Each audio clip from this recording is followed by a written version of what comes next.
Bishop Kukah granted another interview after the statement he made, the Christmas message he sent um, to the presidency, and which has been causing a lot of trouble here and there, and a lot of people coming out to twist it. But that does not change the fact or change the reality on ground. And in another interview he granted, he was asked that how will he describe this year's Christmas celebration?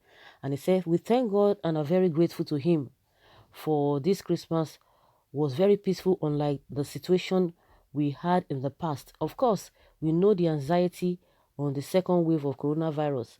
We will continue in prayer and supplication to God for His protection. When this thing started, there was a lot of anxiety across Africa. Even Bill Gates said they didn't know how much it would affect Africa, but the prediction of many turned out to be wrong. The good news here is the assurance of God's protection over us and over our country. We always try to encourage our people to observe all the necessary protocols related to the virus. We seem to have relaxed, but this new call is an opportunity for us to remind ourselves about the reality of the virus. Can you clarify your recent Christmas message? What I said was my innocent Christmas message, according to what Bishop Cooker said, which is something I do all the time, which I release on Christmas Day, and it seems to have caught a lot of attention. Perhaps it is a measure of the state we are in, but I think it is important for us to focus on the freedoms that are available to us, which are freedom of speech and freedom to hold opinion. I am sure you have followed the reactions but whoever is ready to seek my opinion on the issue, I am always ready to share my opinion on this statement. One of the difficulties we have in Nigeria and many parts of Africa is how to manage views that are not same as our own. This is how nations grow. Fair analysis, our willingness to interact, exchange ideas, among others. The most important thing is for us to appreciate that this Christmas has come and gone peacefully, although many lives had been lost. Let me use this medium to condole with the family of one of you, Sam Nda Isaiah, the publisher of Leadership newspaper. Some critics have labeled your homily as an attack on President Muhammadu Buhari. What was the exact message you intended to share with Nigerians? And he responded by saying, "This is our country and we will continue to struggle to make it better. As I have said, constructive criticism is important even in a public life.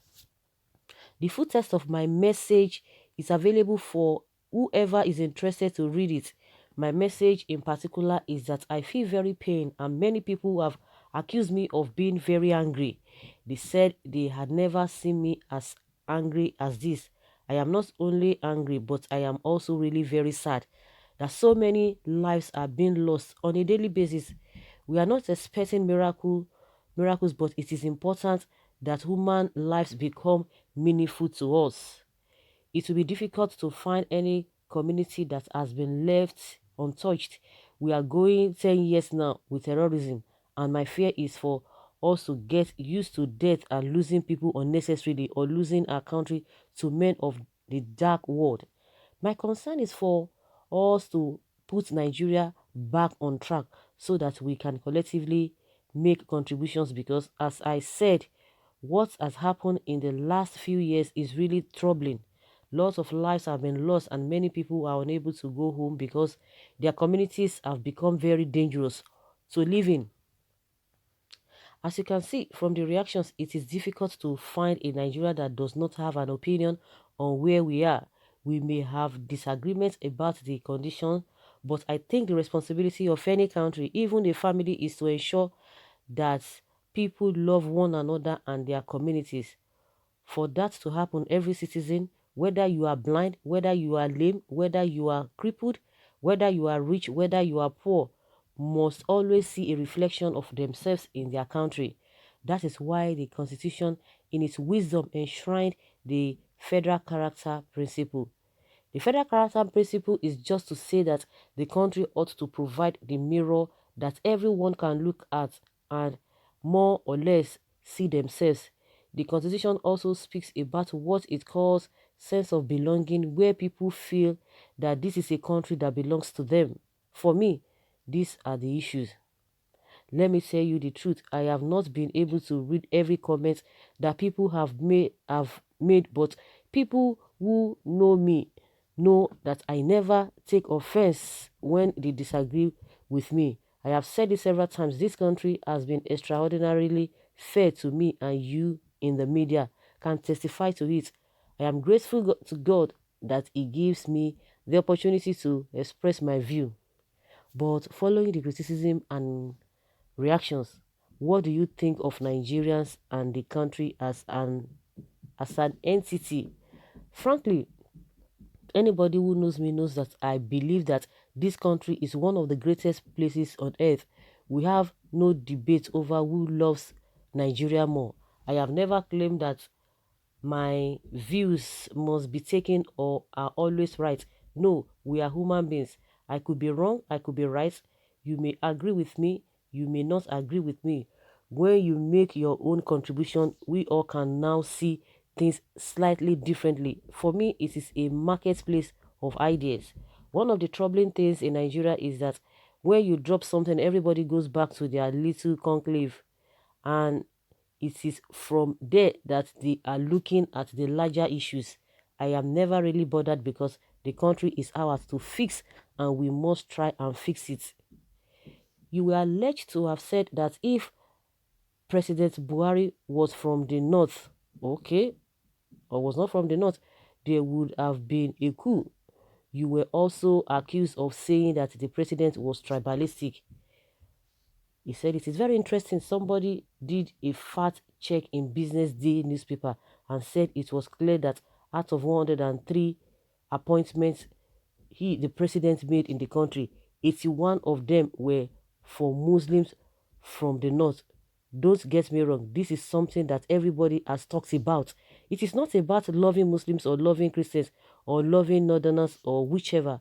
I am a northerner, and I think this is not something that is new. Anybody can check and bring out the numbers. Now, if you say you call a coup, okay, if you say you call for a coup, it is unfair for a journalist or any newspaper to say that I called for a military coup. Some people have described your statement as being political in nature. How long before you join partisan politics? I have always been in the political terrain. I don't know how some Nigerians are so narrow-minded.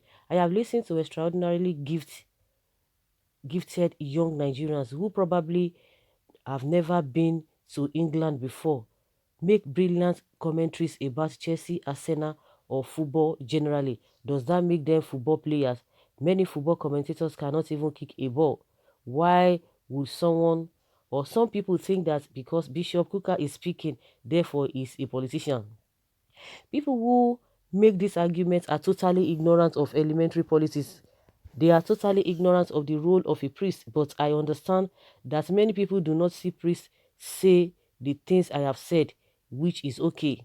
A lot of people have never seen a priest play a guitar or a piano, and when they see one, it surprises them. But the truth of the matter is that we are all in politics. Party politics? No, I am not a member of any political party, and I cannot be. When it comes to voting, I exercise my right, but that doesn't mean that I am tied to a particular party. At the beginning of the life of this administration, people said I hated this government, and the things that I said were because former President Goodluck Jonathan was my friend and someone I closely associated with, and I wanted him. Interestingly, unknown to those people, Jonathan's people had been saying all along that I was a Buhari man. Throughout the time Jonathan was president, never was I invited to the Asu Rock Villa chapel to pray because the people said I was Buhari man. The only time I was invited to the Villa Chapel was when I was invited to the South African ambassador for prayers for the late Nelson Mandela. I have heard some very influential people say that Buhari was their making, and I said that, and I said that was wonderful. Saying Buhari should focus more on governance and fighting corruption should not really affect governance or development. People say different things to me, but I don't care. I don't have a problem with President Buhari. He's one of those that have my respect. I am happy. I am unhappy with the way the government is being run now. I made my point very clear. I don't have to like the president, and the president does not have to like me. This is our country, and it is not a friendship affair. If my brother or my father or my mother were chairman of a local government, it could not stop me from saying what I have to say that about what ought to be done. So it is a pity that ours is a place where there is a culture of praise singing. And if you criticize, they say you don't like the person or their governance. All the people that were criticizing Jonathan, if they had said what needed to be said, probably things could have been different. Many of those who are criticizing Buhari now probably care for him a lot more. But as for participating in politics, it is never a reason why I said what I said. People say because Bishop Kukah has said this, he should take off his cassock and join politics. Well, if I wanted to join politics, it would have it would have to be much higher politics, and it would have been in the time of Aminu Kano. That time has passed. If I wanted to join politics, I would have joined the PRP, People's Redemption Party. But the current political setup is not my game. The most important thing is that no Catholic priest is available for party politics. So, guys, we've heard from Bishop Kukah. At the end of the day, that is what this regime is always like that. And psychophants are always coming out to say that we have a lot of psychophants, and the government who is not performing well, once you hit them, once you put it before them, oh, they begin to feel uncomfortable. But they love people that will be singing their praises. Oh, how can you say somebody should not talk? Things you are doing is affecting me. Everybody's supposed to be in politics, because the reason why they always come out to say that, oh, maybe you want to join politics, is because a lot of people are not interested in what is happening. You are talking about politics. Politics, is it not involving the people you are ruling? You are elected. You are playing it's politics. Without the people, is there going to be politics? Now you are being elected to do what you have said or what is expected of you. You are not doing it. If people who you are governing are not talking, so who are you governing? Then what is the politics there? Everybody should be involved in politics, but because a lot of people have really lost confidence in all these politicians that we have and in the system, and people are just doing their own thing. So the ones that are interested or that are now using that as an opportunity to do whatever they want to do, because people will tell you, oh, politics is a dirty game, and the politicians they love that. They will say, oh, any responsible person cannot go into politics. No, but once they are making policies, the policies are they not for Muslims? The policies are for Christians and those who are participating fully in politics, and those who are not a card-carrying member of that any political party. And once you begin to talk, they begin to say, you want to join politics, you are politicizing everything. When you are making all those policies, are you not making it as a politician? Are you making it for your party members alone? Are you not making it for the general, for the general public? And if the public are not coming out to say what you are doing is not there, is not right, and you begin to say, oh yes, so because you are trying to politicize this, if you do well, if you do well, let me just put, if you do well, people will see it. Nobody's going to be perfect, but the good aspect of you must more than the other aspect. The positive aspect must be higher than the negative aspect. Of course, because like I said, no one is perfect, but you cannot be doing the wrong thing. You are making policies for who? Is it not for the public? So they should not talk. These people are not serious. It is out of this mediocrity that is causing them, that is hitting them up. If you do right thing, people will know that yes, you are intelligent. But if you as a party, you are not intelligent, all you know is just to amass wealth, to dip your hands and your body into the cookie jar, and people should not talk. No, you have not started. People will talk. They will say, oh, you don't have to, as a bishop or as a pastor.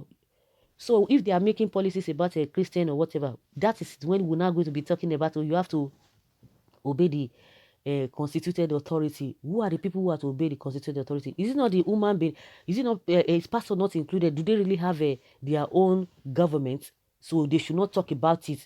That is, to me, it is blackmail. They should not talk about it.